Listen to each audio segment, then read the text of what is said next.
pag-uusapan po natin yung difference po ng synthetic na supplements at saka yung natural na supplements. Alam niyo po, pag pinag-uusapan po natin yung synthetic at saka natural, parang itong mga house plants lang po natin. Alam niyo po, karamihan po sa atin, di ba, meron po tayong mga halaman na katulad dito, ayan. Ito synthetic na mga rosas, no? Alam niyo po, pag synthetic, nako, isang araw, ang dami-dami po nating magagawa.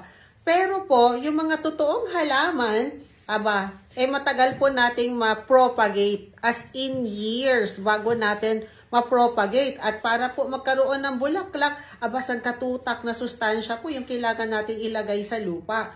So we have to really take good care of it.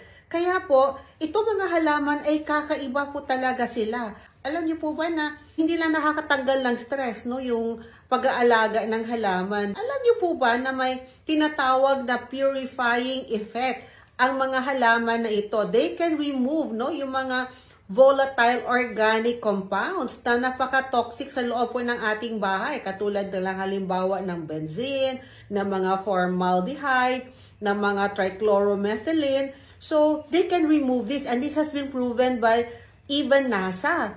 At saka hindi lang po yun, yung atin pong ini-exhale na carbon dioxide, through the process of photosynthesis po, ay nako-convert ito to oxygen.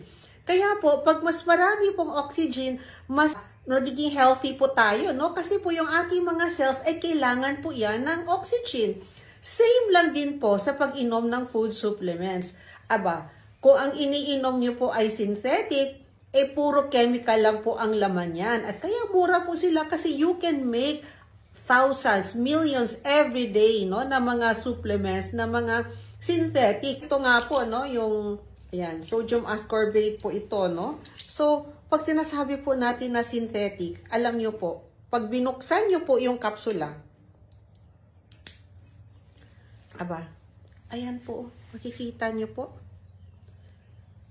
Yung powder po niya, ayan, puti po, no? So, paano po yan manggagaling sa halaman? Yung mga halaman po kasi, lalong-lalo na po yung mga gulay, green po, ay puro dahon. Pag inamoy nyo po yan, amoy dahon po talaga. Yun po, ayan, tingnan nyo naman po yung pagkakaiba, no, nilang dalawa.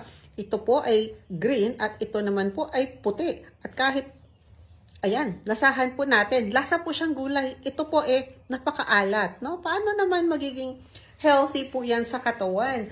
So, kaya po, ito pong mga natural na supplements, katulad na lang din po ng mga halaman, no? Na atin pong mga tinatanim, ay napakaraming sustansya, napakaraming benepisyo na may ibibigay po sa katawan natin to keep ourselves healthy. Samantalang yung synthetic, parang synthetic lang din na halaman, yes, they are beautiful, they will keep the house nice, pero wala po talaga siyang maidudulot na maganda to our health.